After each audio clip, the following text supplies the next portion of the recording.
mu Kampala kati bwe tuvaayo tugenda mu district y'Ekiboga era naye embeera kumpi efaanagana kubanga yo ekizimbe kya town council kyakwata omuliro naye ebintu ebiwerako ne byonooneka kati emyaka ena abantu bano bali mu bupangiso obubanyigiriza okukamala. Kitutte emyaka ena ng'abakulembeze ba town council ey'Ekibugo tebalina yafeesi mu bakakkalabiza mirimu gyabwe oluvannyuma lw'omuliro ogutaategeerekeka wajje gwava okwokya ekitebe kyabwe wabula n'ebimu ku bizimbe ebyasigalawo biri mu mbeera mbi era ng'amategula gabula kutema mitwe gy'abakungu ba gavumenti.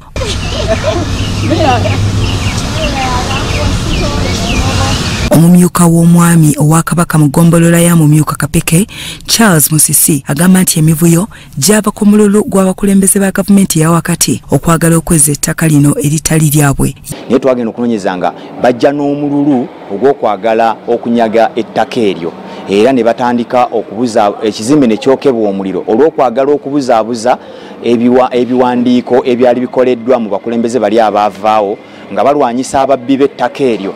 Kuba babalwanyisa ne bajjawo ne Sengenge gwe baali basibyewo mwami David Nsuga gwe yali asibyewo nga agezaako okuwamba ebizimbe ebyo. Ebizimbe ebyo byazimbibwawo dda bye bizimbe ebyasookera ddala wano mu bbendobendo lino. Ye alumiriza nti ettaka lino lya Bwakabaka bwa Buganda nga n'ebizimbe ebirimu byali bya ddwaliro eryazimbibwa Ssekabaka Muteesa II kyokka nga ne bwe baagala okulinnyayo ebigere babagobaganya. Liryali eddwaliro eritwala ekitundu kino ebizimbe ebyo byadda nnyo bisaana kufuula kyabulambuzi naye omululu oguli mu nsi Ssaabasajja Kabaka gwayogerako nti bannakigwanyiza abaana abato baagala okusaanyaawo ebizimbe ebyo nga bwe mubiraba ebikolerwamu town council. Town council okugenda mu bizimbe ebyo baajazika bwazisi kuba tesasula na kusasula.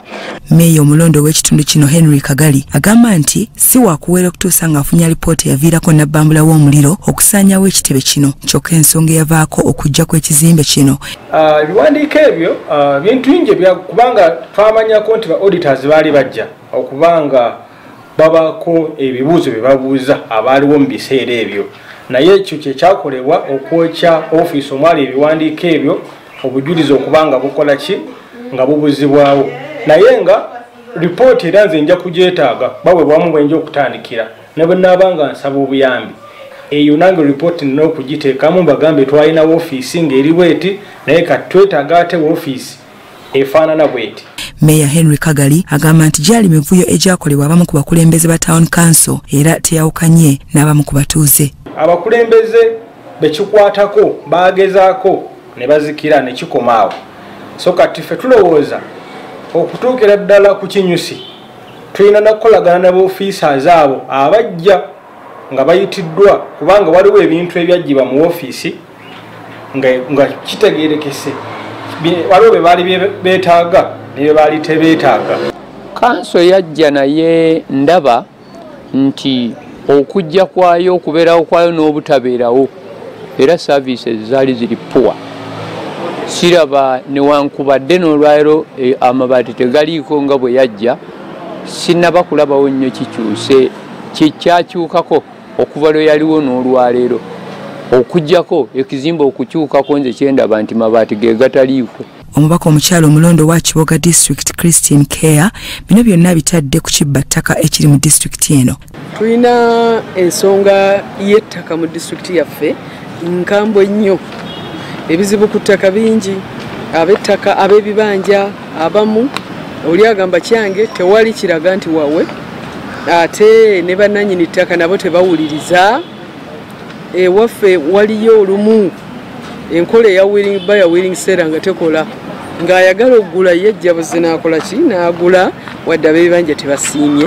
Tulina embeera ya liizi okuggwako ate ne batagiwa babadde batuulako naye amangu ddala nga tumaze okulayizibwa nga tutudde mu bifo kwegamba ng'ensonga ozikwatanga honorable omujjufu tugenda kutunulira ensonga ezo tulabe ekisoboka.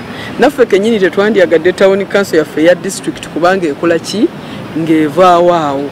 Kaweefube baffe okufuna abakulira town council enagudde butaka olw'abakulembeze bano okwebulankanya. Byasali Hakim ne Owora Gabriel, Salt TV, Omwenyo.